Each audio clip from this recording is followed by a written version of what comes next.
21, sa munti ko na sabi, September eh. 21 February. Because for some of us, September 21 will be a lifetime memory. Anyway, it's the 21st of February, 2022. It's a Monday. Welcome to the program agenda. And today, we will be speaking to the following individuals. First up will be Attorney Romulo Romy Mac Macalintal to discuss the recent COMELEC Oplan backlash and the backlash. After that, we will be speaking to Party List Congressman Ron Sallo to discuss the proposed or napipintong pagtaas daw ng mga membership dues sa PhilHealth, and hopefully we can also talk about the cap on the deployment of nurses abroad. And last but not the least, lalo na sa inyong mga matagal nang gustong pagawa ito, we will speak with Dr. Robert Ang of the Asian Eye Institute to discuss the process of Lasik surgery and eye care, all of that on today's agenda. But before that, let's go to our daily starter on agenda. And it comes from the book of Proverbs, chapter 16, verse 9. The heart of man plans his way, but the Lord establishes his steps. Okay, kumbaga, marami sa inyo, may mga balakin, may mga plano, you have hopes, dreams, goals, and quotas, but it is the Lord who determines what the outcome will be. And if you are doing it for God's glory, if you're doing it for other people's benefit as well, not just yours, then the Lord God will establish your way. Itataguyod niya ang iyong landas at iyong yapak. Huwag ka lang makalimot kay Lord, okay? And please, whatever we in media may do not be irreverent of the Lord God Almighty, kasi siya po ang magbibigay sa inyo ng lakas. Okay, now let's go to the front page of the Philippine Star. Quickly, a summary of the front page of the 21 February issue. And the big photo is a vendor in the middle of all her vegetable. Ang dami pong gulay. Kanya pala ang daming gulay. Ang daming smuggler. Okay? But before that, the headline of the Philippine Star, National Capital Region mayors to discuss possible alert level 1. Baka raw sa katapusan. Posible pero pinapara ng DOH kasi they still don't know what the impact of the recent meeting the advances and campaign has had on community transmission. So they will meet tomorrow to discuss if Metro Manila can go to level 1. Going back to that big photo of that vendor, the various groups, farmers groups, have criticized the Department of Agriculture for failing to curb smuggling of vegetables. But the question is, why are you attacking the DA and not the Bureau of Customs? Kasi doon naman po lumulusot lahat yung kargamento na yan. Okay? Kumbaga, could you be barking up the wrong tree? Stop barking at the DA, start barking at the Bureau of Customs. Now, vaccine hesitancy down to 10% according to Undersecretary Leopoldo de Vega. Medyo tanggap na raw ng mga maraming Pilipino. They have come to accept the need and the value of vaccination.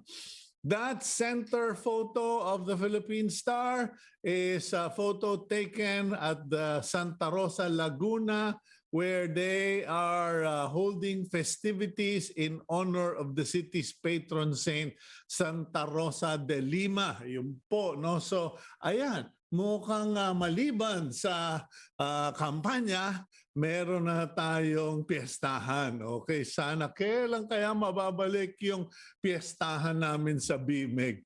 Okay, kasi ako po ako yung nagtuturo. Anyway, we'll talk about that in later moments. COVID-19 cases, good news. Active cases as of yesterday, yung kahapon po, ang lumabas, only 1,712 cases all over the Philippines, pero marami pa rin pong namamatay. 77 died yesterday for COVID-related complications. Meanwhile, the Philippine National Police welcomes complaints versus Baklas Caps.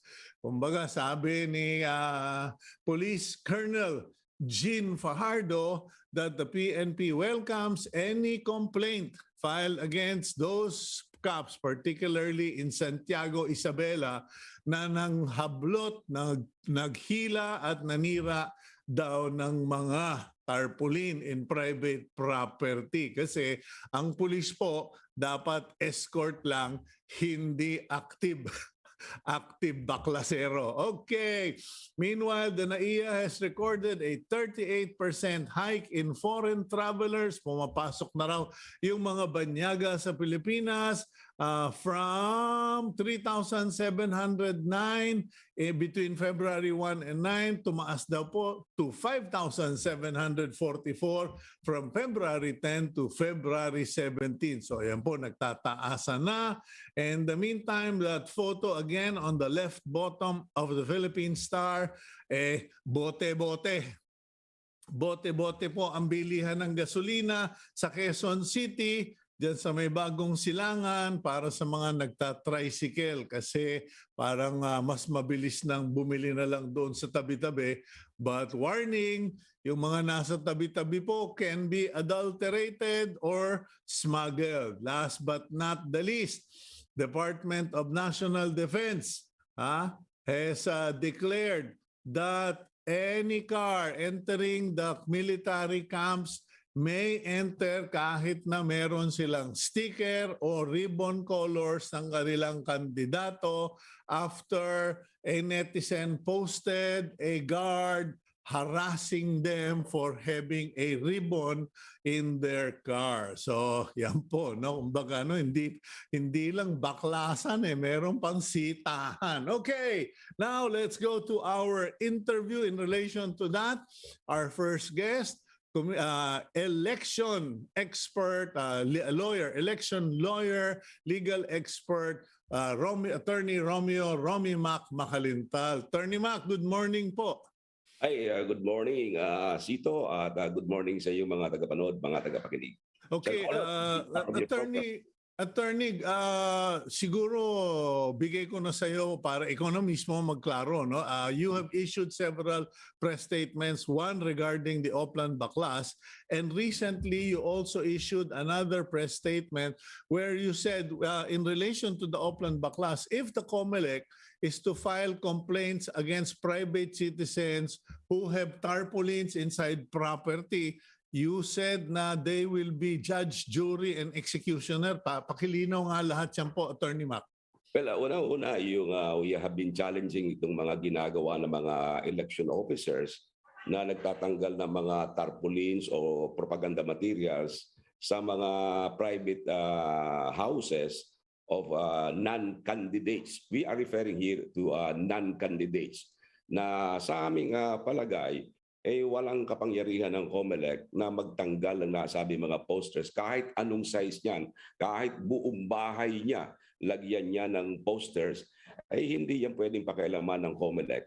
Dahil sa yung batas na kanilang ipinatutupad, the law which they are implementing is Republic Act 9006. Ito ang Fair Election Act of 2001. Kahit na tingnan mo yung lahat ng provision ng Republic Act 9006, walang nakalagay doon na yung batas na yon ay applicable sa non-candidates. In other words, it does not apply to non-candidates. It only applies to candidates and political parties. Yung mga election propaganda materials rules doon, para lamang sa candidates and political parties. And this was confirmed no less than by the Supreme Court in the 2015 case of Diocese of Bacolod versus Comelec, na sinabi mismo ng Supreme Court, iyang mga election propaganda materials rules shall apply only to candidates and political parties and not to private individuals. Kaya nga, yung posters na malaking posters na inilagay ng Diocese of Bacolod sa kanilang sa facade ng kanilang simbahan sa Bacolod City, it was held by the Supreme Court that it belongs to the so-called freedom of expression of the Diocese of Bacolod, na hindi pwedeng pakialaman ng COMELEC dahil sa it's a private property posted by non-candidates and for which Republic Act 9006 does not apply. Kaya, okay. Attorney, nadinig ko nagsabi, I think it was our friend James Jimenez, the COMELEC spokesman, who said, well, if anybody has problems, go to court. Now, does this make sense? And why do you think the COMELEC would dare do another Oplan Baklas, knowing full well that the Supreme Court already declared that non-candidates are not within their jurisdiction? Well, I don't know why COMELEC insists that they have the power to remove these propaganda materials. Hindi pa lang bakit nag-i-insist sila. And it's only COMELEC who can answer that. Ang sinasabi lagi ng COMELEC, they have the motu proprio power. Meaning motu proprio on their own. Without consulting anybody, they can. Sabi nila, we have the motu proprio power. Inilagay nila yan sa kailang Resolution 10730, the Implementing Rules of 9006. Ang sabi nila, the Commission on Election may motu proprio dismantle, remove all these propaganda materials in prohibited places. Nung tinanong sila, bakit niyo tinatanggal yan? Wala namang kaming notice, wala kaming hearing. Ang sabi ng COMELEC doon sa mga tao, we have motu proprio power. Here, the COMELEC forgot that in 2015 also, the Supreme Court reminded them na while you may have motu proprio power, that authority could only be exercised by giving opportunity to the affected party the right to be heard. Kailangan mo nang bigyan mo ng pagkakataon ang sino mang affected party na marinig ang kanilang panig. Dito, walang ginawang ganyan ang Commission on Elections. Basta sinabi nila, karapatan namin yan. And yung mga video na nag-viral noon, very, very clear that they entered the premises and they dismantled and removed the propaganda materials without the consent of the owner. Ngayon, pinalalabas ng COMELEC, no, we got the consent of the owner, kaya nga nila kami pinapasok eh. Yung mga granting for the sake of argument na mayroong consent na binigay. The question is, did the COMELEC inform these people of the rights that they could refuse them to enter their premises? Binigyan ba ng pagkakataon ng COMELEC na mapaliwanag sa kanila ang kanilang mga karapatan? Definitely, the video shows na hindi binigyan ng pagkakataon na ipaliwanag ng COMELEC sa mga taong ito ang karapatan nila na pwede silang tumanggi na tanggalin ang mga election propaganda na yon. Kaya kami, sinasabi nga namin, okay, ang banta ng COMELEC, pag hindi nyo tinanggal, ihahablan namin kayo. We are going to file the case against you. The danger here, Sito, is that the moment the case is filed, sino ngayon ang complainant? Ang complainant, COMELEC, through its law department. So sino ngayon ang mag-i-investigate? Sinong prosecutor? It's the COMELEC. So in other words, the COMELEC will file the complaint, at the COMELEC will investigate or be the prosecutor, at sino magiging judge? COMELEC din, So the COMELEC becomes the complainant, the prosecutor, and the judge rolled into one. Saan pa kami pupunta? Saan pa pupunta yung mga taong yan? And ako naman natutuwa ako sapagkat kahapon I read that the COMELEC is open to review, and I think they are going to review this resolution of the COMELEC. And I just look forward to a modification or clarification on this matter. And just to show that we are really serious in instituting our complaint on this issue, I have already prepared a letter to the COMELEC. Mamayang mga 10 o'clock, I'll be submitting a letter to the COMELEC pointing out our opposition paper on this issue with a request of the COMELEC na in the meantime na nire-review ninyo ito, baka naman pwede na temporarily suspended muna itong implementation ng Republic Act 10730. At any rate, darating pa naman yung campaign period ng local elected officials. So by the time na dumating yung campaign period sa March 25, I hope we could have a uniform standard or policy on this campaign posters issue. Okay. Ayoko naman maging gawa-gulo, Attorney Mac, no? But, you know, when I saw the videos, it reminded me of grave abuse of authority, the use of police power out of place because the police were not supposed to be engaged in the active demolition, removal, or confiscation of those materials because they're only there to secure the people doing it and to make sure there is peace and order. Ngayon, parang it would seem that in spite of a Supreme Court, various Supreme Court decisions, some people never learn their lesson. Is there a way for you or some group to file a case wherever para magtanda itong mga taon to? Kasi parang until someone is penalized, they don't learn. Yes, yung mga tinanggalan ng poster sa Isabela at somewhere in Quezon City, they are now preparing a complaint against the election officer of Isabela, against the police at saka yung fire department ng Isabela. And ang charges sa kanila is sa ombudsman. May kaso sila sa ombudsman. Pwede rin yung trespass to dwelling. Pwede rin yung robbery. Kasi that particular propaganda materials which they confiscated is already the property of those people. Ang sabi ng Supreme Court doon sa Adjong, another case, in 2015 there was this Adjong versus Comelec case.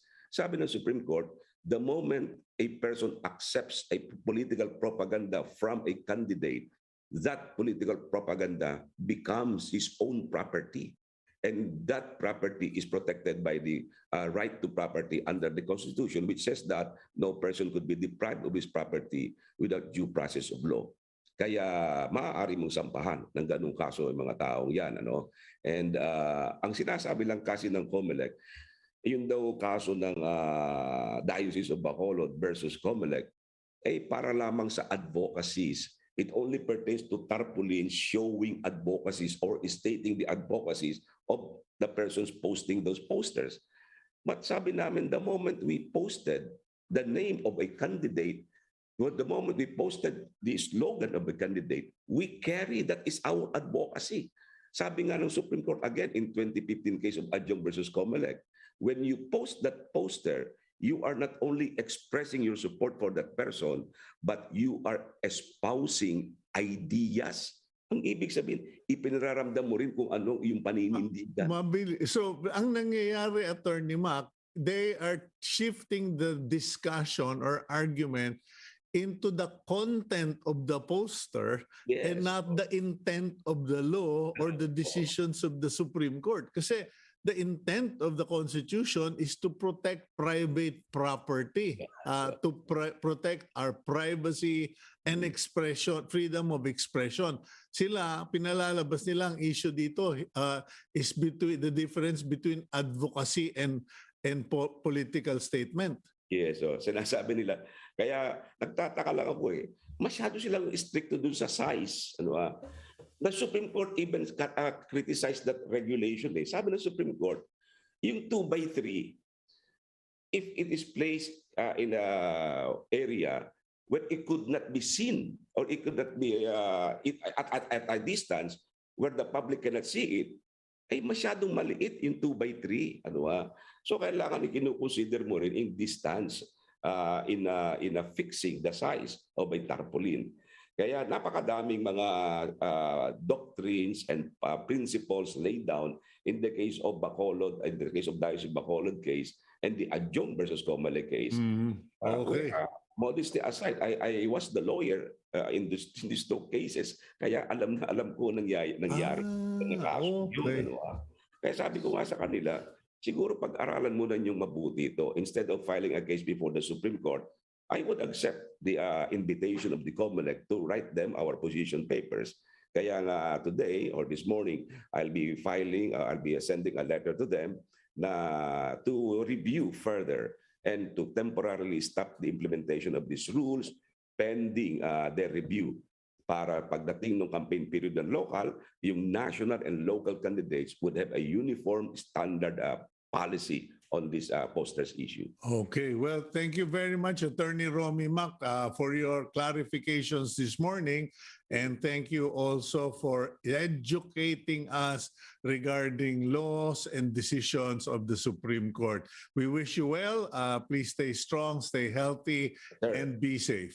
It's the same, sir. Salamat. And as always, salamat for inviting us. Thank you. Okay, ayan po si Attorney Romy Mac, and we will go for a quick break, and after that, I don't know, yeah, we will go for a quick break, and when we return, let's then speak with Congressman Ron Sallo of the Kabayan Party List tungkol dito sa PhilHealth at saka mga caps for deployment of nurses abroad. We'll be right back here on Agenda.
Welcome back to the program Agenda. I'm your host, Cito Beltran, thanking you for being subscribers of Signal TV and viewers of One News PH via channels 8 and 250. And thank you also to PLDT for their home fiber optic internet.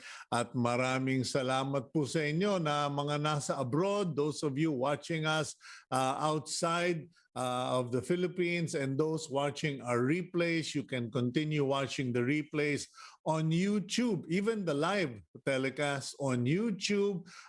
Just enter One News PH, look for Agenda, and also on Facebook, One News PH. Okay, so let's go to our next guest, none other than Kabayan Party List Representative Ron Sallo. Good morning, Congressman Sallo. Good morning, Sito. Good morning din po sa lahat po ng nanonood at nakikinig po sa inyo pong programa. Okay, Kong Ron, tanong ko lang, no, meron kasing mga pinag-uusapan. There are talks, suggestions that the PhilHealth is planning to raise its membership dues. And of course, that would be unpopular. And Senator J.V. Ejercito had suggested that the PhilHealth should not do that and instead look for funding elsewhere. What is the position of Kabayan Party List?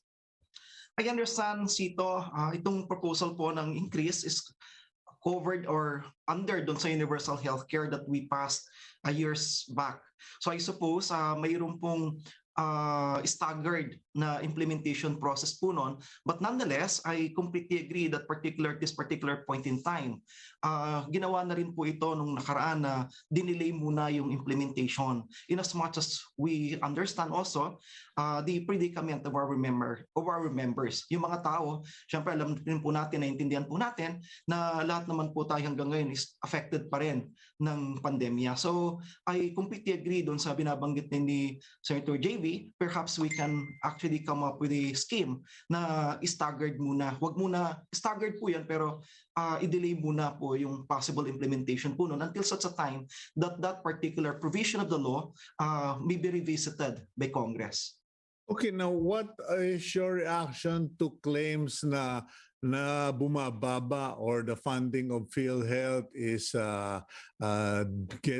has been depleted, seriously depleted by COVID-19? Are you planning if I don't know if you're up for re-election, if I'm not mistaken, if you get back to Congress, ano bang balak ninyo regarding this claims na lumiliit na daw ang pondo ng PhilHealth, etc.? Definitely, kailangan natin busisiin ito, Sito. Ano ba yung mga basis kung bakit na bumababa? Because we also understand, lalo na po simula po nung pagpasok po nitong claim sa COVID-19, na because of the case rate, di po ba, mild, moderate, severe, and critical. And that particular type of case ng COVID would have a equivalent share or equivalent claims ng mga members po natin. Pero maraming mga instances na sinasabi po at mga nagki-claim po yung mga kababayan po natin that there are instances of upcasing. Yung mild nagiging moderate, yung moderate nagiging severe, yung severe nagiging critical. So simple change dun sa category would definitely have a big impact dun sa claims po ng mga hospitals. Na I also learned also some instances wherein kinakausap daw po yung mga tawag dito, yung hospital, kinakausap po yung kailang relative, halimbawa kung namatay po on a different basis, pero i-claim po under COVID. So may mga instances po na mga binabanggit po yung mga kaubayan po natin na nangyari po na gano'n. So if that's in that case, lumalaki po yung claim po at nababawasan po definitely yung pondo ng PhilHealth. So these are things na kailangan po natin talagang i-address. Ito po yung mga parts ng mga leakages. Kaya hindi tayo magtataka na talagang bumababa rin yung funding aside from the fact na maaaring bumababa nga rin po yung kanilang collection. Okay, Kung Sallo, yung tungkol dyan sa mga upcasing and questionable declarations like yung mga may namatay sa pneumonia, namatay sa heart attack, but would be declared as died from COVID.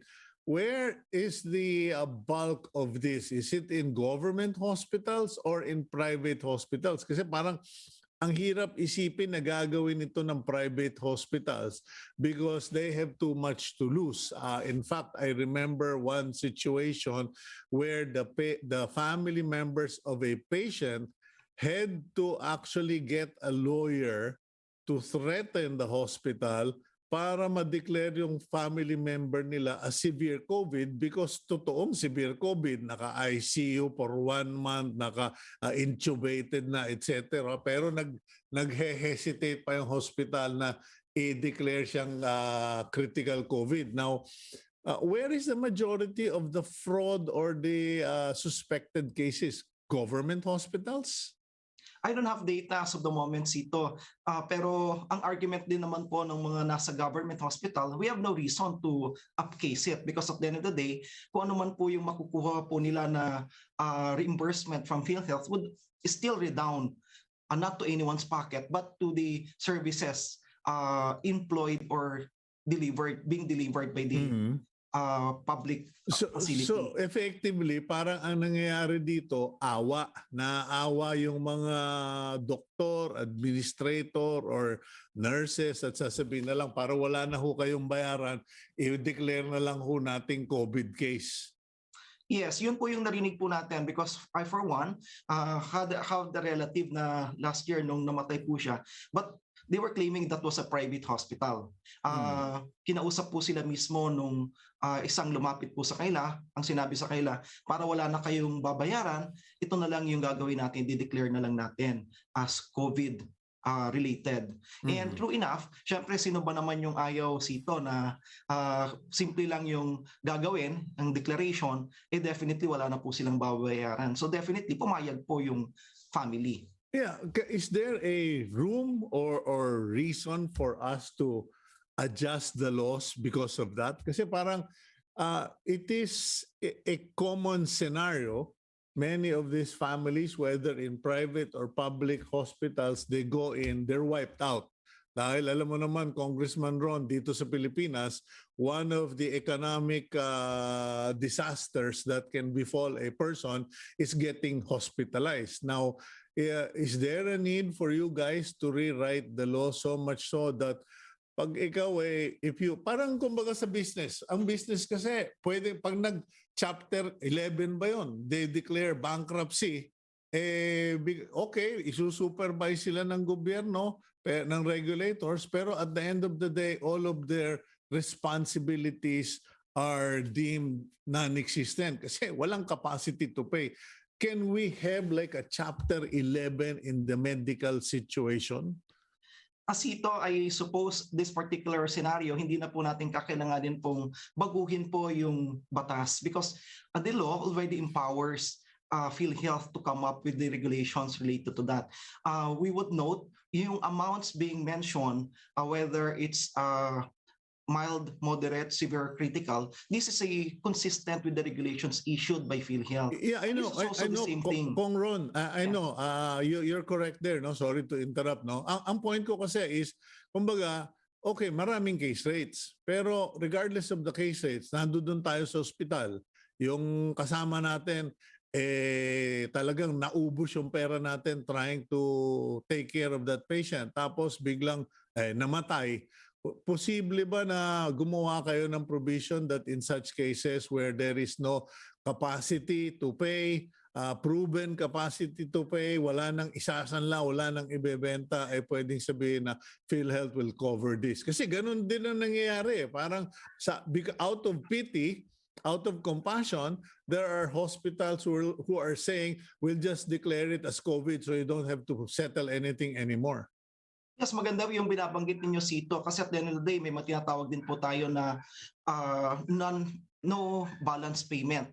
So ibig sabihin, sila po ay hindi sisingilin po ng PhilHealth. So it depends, I suppose, doon categorization. Kasi yung case rate na binabanggitin po natin, at the same time, it should be read also or in relation doon sa no balance billing. Kasi doon sa no balance billing na konsepto, at the end of the day, itong pasyenteng ito ay hindi sisingilin ng health facility, particularly ng government.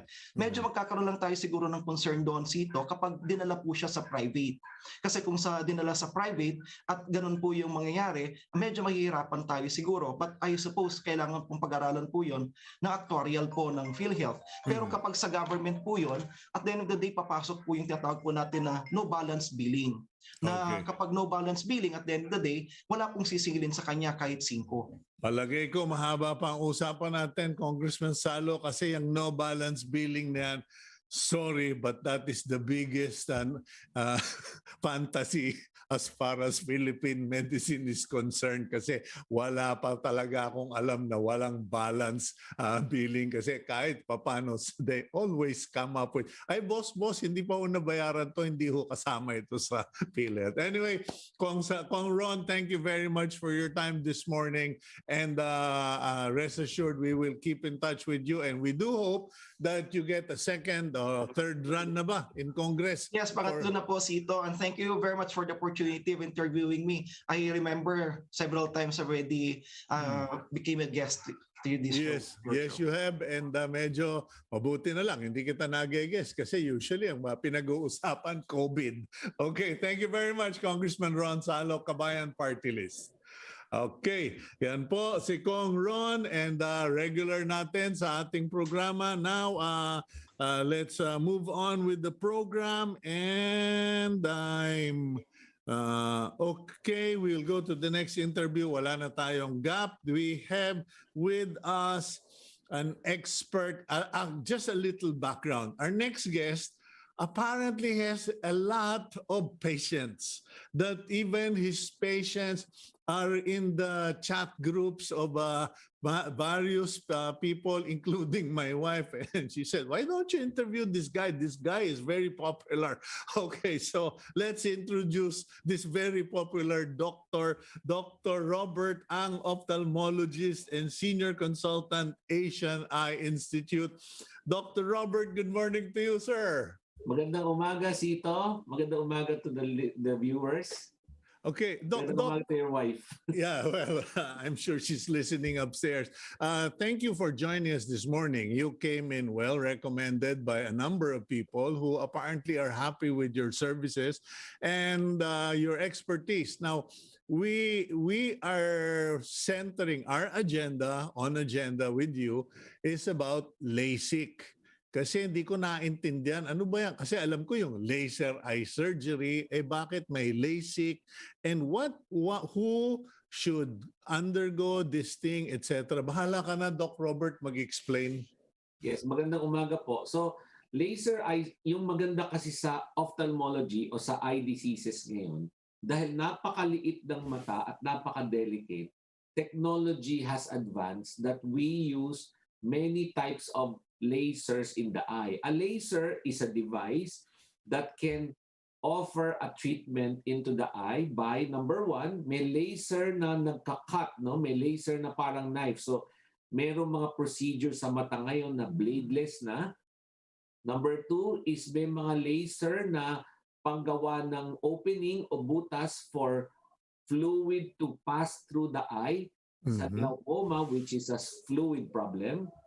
And the third is may laser na parang nagwe-welding o heat para weldingin ang mga structure sa mata na nabutas o nasira. So may laser for welding, may laser for glaucoma, may laser for retina, at may laser for vision correction. So tayo ngayon, ang sinicenter natin dito kasi is paano palinawin ang mata ng isang taong ayaw na magsalamin.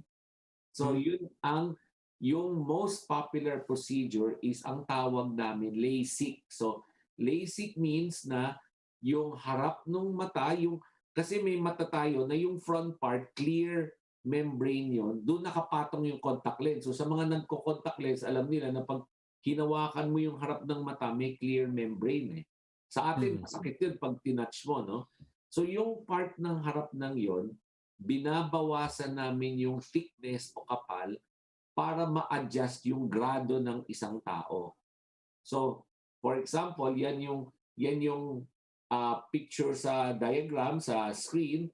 So, ang tao kasi, pag malabo ang mata mo, malamang may grado ka. Yung types ng grado ng mata is number one, nearsighted. Ibig sabihin ng nearsighted, kita mo yung near, malabo yung malayo na walang salamin.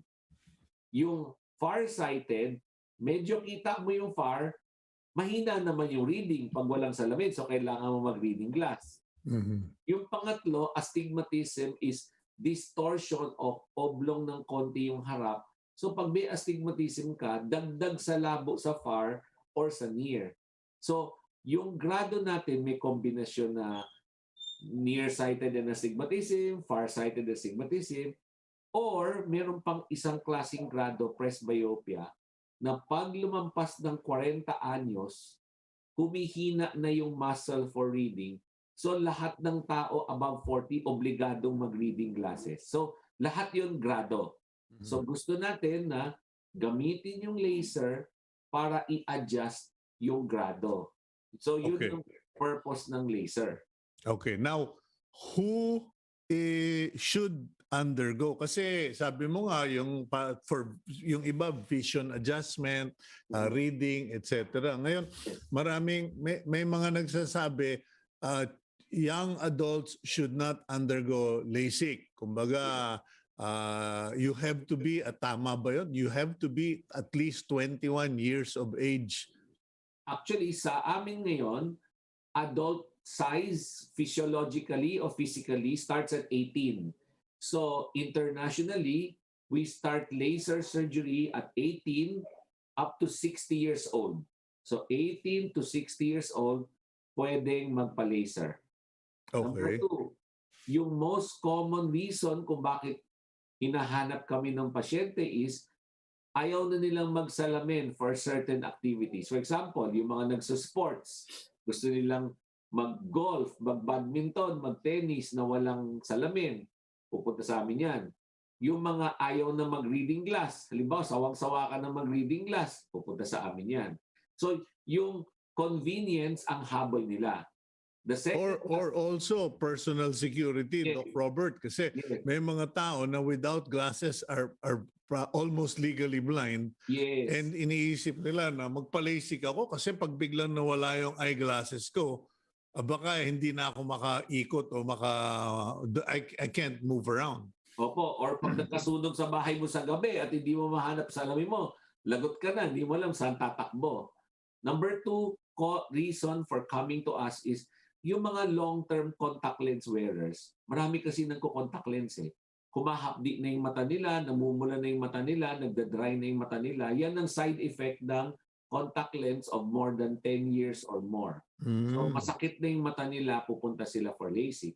Number 3 is appearance. Gusto nila mas maganda yung itsura nila na wala na silang salamin. So may vanity side at may medical side ng pagpunta for LASIK. But overall, ngayon kasing nag-pandemic, maraming na-realize ng tao na number 1, hindi na sila as busy going to work. Dati kasi konti lang nagpapalisik. Paano araw-araw, cutthroat yung trabaho eh. Office. Ngayon, ang daming time nila.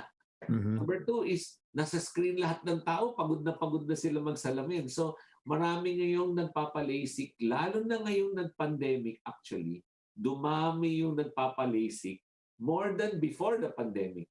Okay. Now, Doc Robert, what about quick questions because baka maubusan ako ng oras. Ang ganda mo mag-explain, ang galing mo mag-explain. Okay, the process of LASIK because I watched a clip of sino na nga ba yung Taylor Swift, and yung in-explain niya yung naging process sa kanya, parang binigyan siya ng laughing gas, etc., sedative, tapos may kung ano-ano. In your setup, what is the process? So, the process begins by having a LASIK screening. So, we have to screen each patient, testing yung mata, maraming computer test, mga 3 to 4 hours, for a complete check-up so that we know qualified ka ba o hindi. Bakit ka hindi magiging qualified?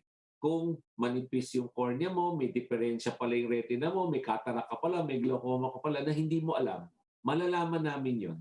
So the screening test will screen out the abnormals, and then yung mga may grado lang na walang ibang problema, yun ang pwede mag-proceed. So screening first. If you want to go for screening, stop contact lens, soft contact lens 1 week before para yung totoong grado mo ang matest namin. After pumasa ka, then magpa-schedule ka na for a LASIK day. No? So the screening date and the LASIK day should be different. Hindi kami parang iba na gusto naming madaliin yung patient na ni-screen ka namin sa umaga, le-lasering ka rin namin sa hapon kasi delikado yun kasi may mga patak-patak na ginamit, baka ma-injure yung mata mo on the same day. So hindi namin na madali. Okay, So, Doc Robert, time out.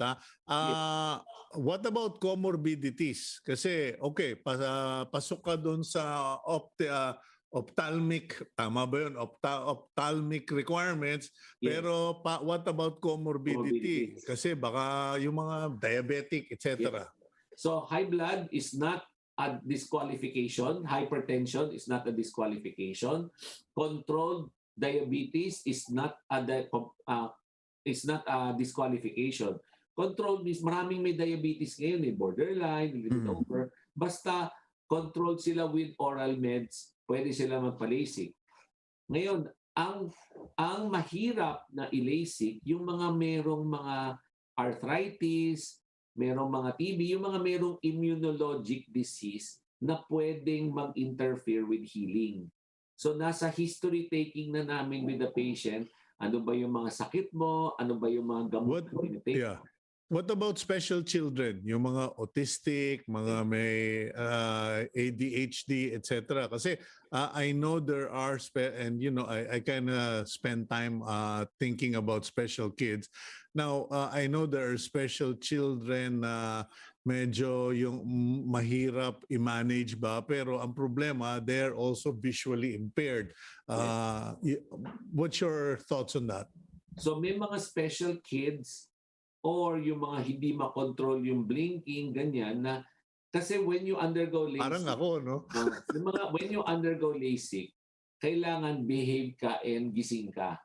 Hindi naman, may instrument kami pang bukas ng mata mo, so hindi ka makakapikit. Yung laser namin parang may radar, so hindi magkakamali.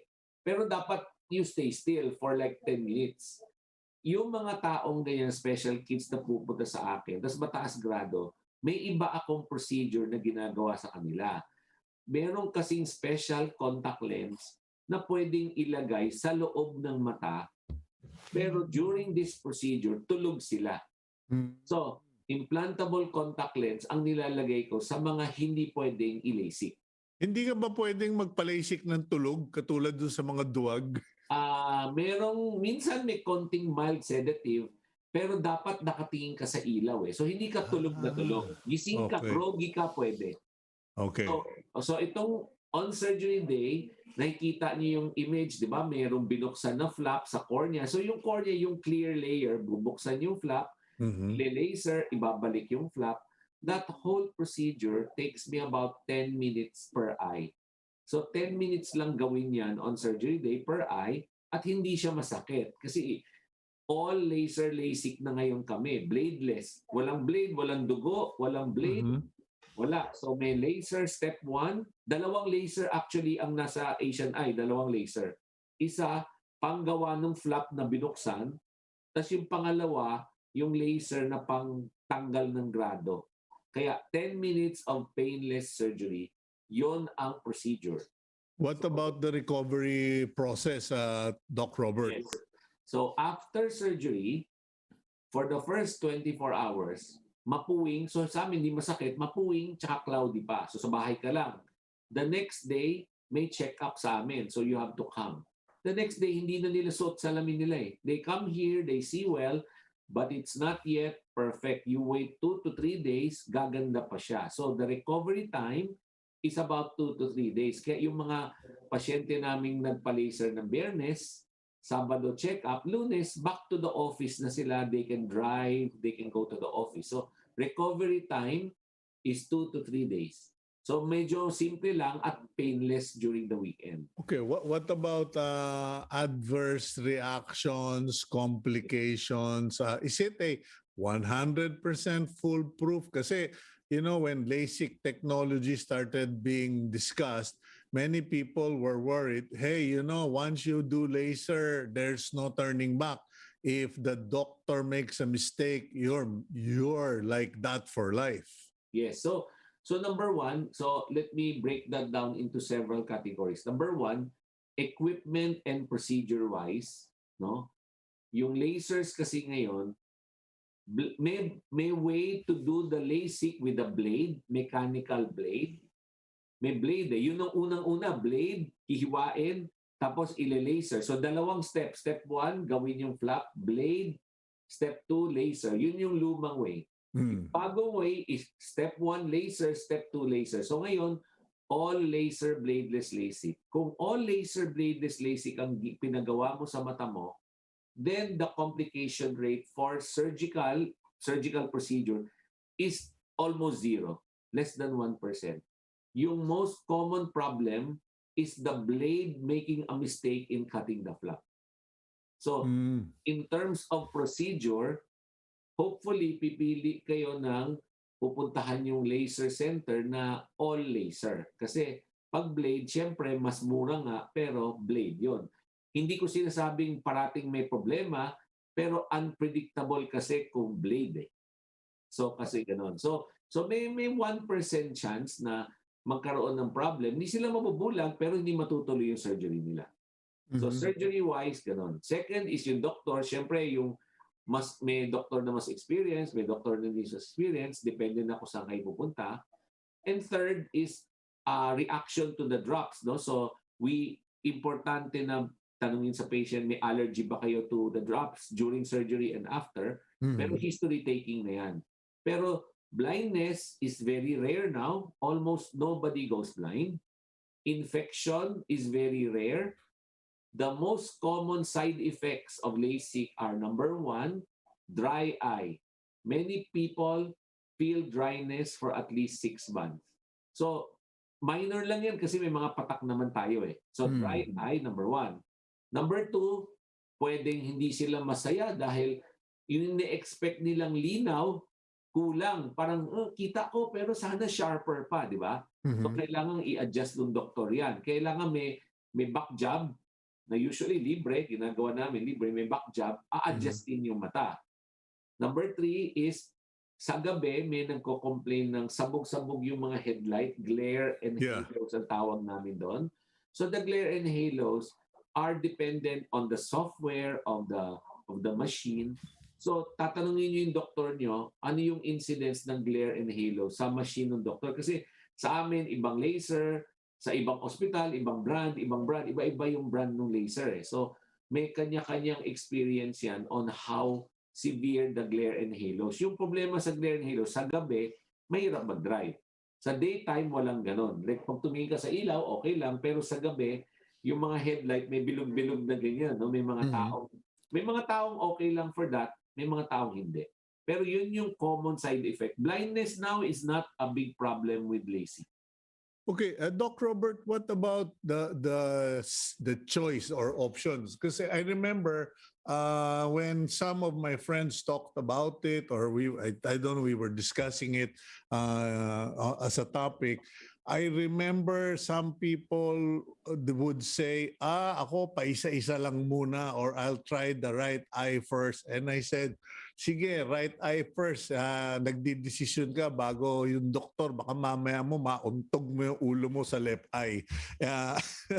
But I mean, these are real.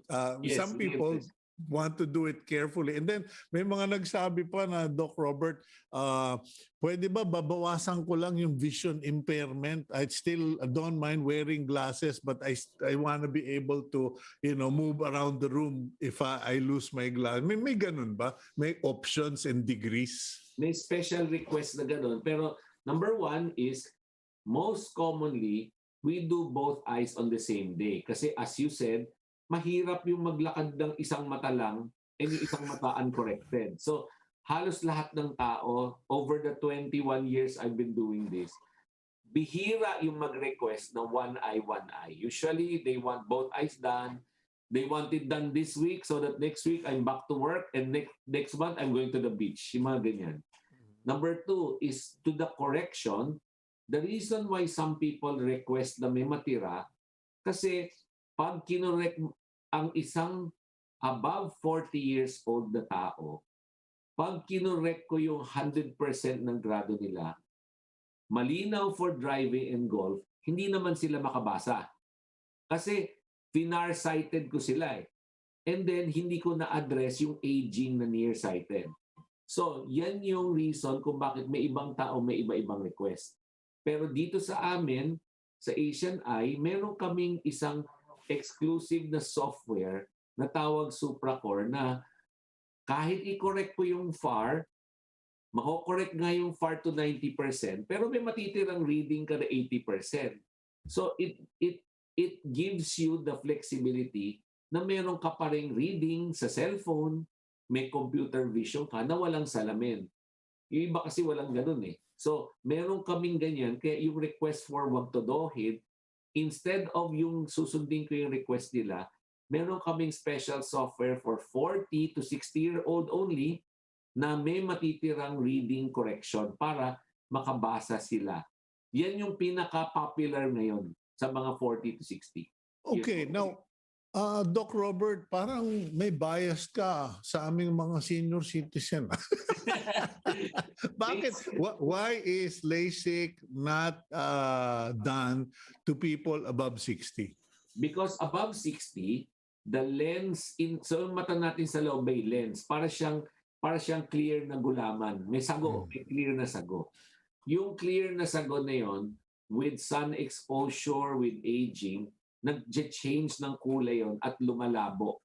So pag lumabo yung gulaman mo at naging more opaque, lalabo yung vision mo. So aside, may grado ka na, tapos yung lens pag lumabo, cataract tawag doon. So pag may cataract ka na, hindi na LASIK ang ginagawa siya. Ang LASIK, tandaan natin, grado lang ang ginagalaw ng LASIK hindi siya sa loob ng mata, sa labas lang. Whereas the cataract is inside the eye. So to take care of the above 60 age group, cataract surgery ang ginagawa namin. Ang cataract surgery is tinatanggal namin yung lens mo na tumanda na, papalitan namin ng artificial lens sa loob ng mata. So yung cataract surgery, may tatanggalin at may ilalagay. Yung LASIK, lilinisin lang yung cornea, iibahin lang shape, iba na yung grado.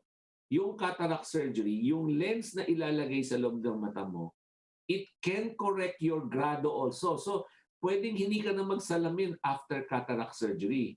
Merong lens na for far, perfect, or merong lens na may far at may reading. So nasa choice ng patient yon kung anong gusto niya.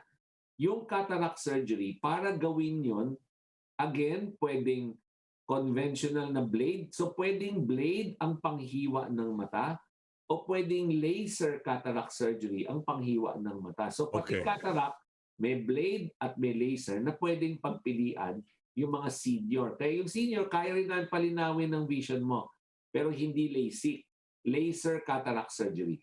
Okay, now the big question is, Doc Robert, price. Yes. Because, I mean, you know, we understand it's high tech, it's a very extreme, how do you call, expertise, but people still need to know, what is it going to cost me? Yes. So pag LASIK surgery, the usual rate is about 60,000 per eye, mga ganyan. So that's the most common rate. Tapos, at certain times of the year, may discounting. Lahat naman ng center may sarili-sariling strategy to give a discount to their patients. Like sa amin, di-discount namin if they come together, dalawa sila, tatlo sila, then meron kaming discount 20%, 30%. So about 60 per eye or 120,000 package. Now, another question that's being asked is, Yes. What about sensitivity to light? Kasi may mga tao na highly sensitive to light. Sa loob nga lang ng bahay daw, hindi na makapaggamit ng malalakas na bulbs kasi nasisilaw. So yung cause nun is, the most common cause of that is dryness or dry eye. So kailangan i-treat namin yon. The second most common is meron palang gas-gas or may injury sa cornea niya, gagamutin din namin yon. So maybe if you're like that, LASIK is not the answer. Maybe something else is the answer. So you come to us and we check you. Kasi even if I LASIK you, kung hindi ko in-address yung main problem, sensitive to light ka pa rin after kahit malinaw na yung mata mo. So we don't want to address the wrong disease or the wrong complaint, no, sa patient. May mga tao kasi okay lang sa kanila magsalamin. So we don't mind that. We just make sure na malinaw glasses mo. Pero kung yun ang problema, meron kaming ibang panggagamot doon. Okay, and thank you very much, Dr. Robert Ang, Asian Eye Institute. Ang galing mo talagang mag-explain. Kanya ka pala very popular in various chat groups. Thank you very much, Doc. Salamat po, Sito. Salamat sa lahat na nakikinig. Okay, that's Dr. Robert Ang of the Asian Eye Institute, one of the very popular LASIK surgeons in the country, and always consult your doctor. Do not go to Dr. Google or anyone else. Go to the expert. Okay, we close our program with the week's blessing coming from Psalm 5, verse 12. For you bless the righteous, O Lord. You cover him with favor as with a shield. And that's today's agenda. Thank you for watching us here on One News PH. Have a good day. God bless you. Keep it here on One News PH.